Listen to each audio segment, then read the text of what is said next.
உன்னை பெற்றெடுக்க அவ்வளவு சிரமப்பட்டேன். அம்மாக்கள் கூட அடிக்கடி சொல்லுவாங்க, தந்தையர்கள் ஒரு நாளும் தங்கள் தியாகத்தை அறிவித்துக் கொண்டதே கிடையாது. அப்பாக்கள் சொல்லவே மாட்டான்.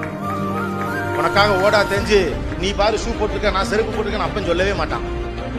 ஹோட்டலுக்கு நீங்க போறப்ப உங்களுக்கு எல்லாம் ஆர்டர் பண்ணிட்டு வெறும் காபி போதுன்னு சொல்லிட்டு திரும்பி வரக்கூடிய அப்பாக்கள் நிறைய. நான் 1000 இடத்துக்கு வெளியே திரும்ப போறேன், நான் போற இடத்துல சாப்பிட்டுக்கிறேன். அம்மாக்கு அது புரியும். ஏங்க நீங்க ஒரு தோசை சொல்லிட்டா என்ன, நான் 1000 இடத்துக்கு போறேன், உள்ளே சாப்பிட்டுட்டு பேசாம உட்காந்து கையில காசுன்னு செலவு பண்ண மாட்டேன். இப்படிப்பட்ட அப்பனை ஒரு 16 வயசுல நம்ம பயில கழுவி ஊத்துவானோ, அது அப்பாவுக்கு தெரியும். தன்னை பற்றி அவன் தவறாக பேசுகிறான் என்று அவருக்கு தெரியும். தன்னுடைய தியாகத்தை அவன் புரிந்து கொள்ளவில்லை என்று அவனுக்கு தெரியும்.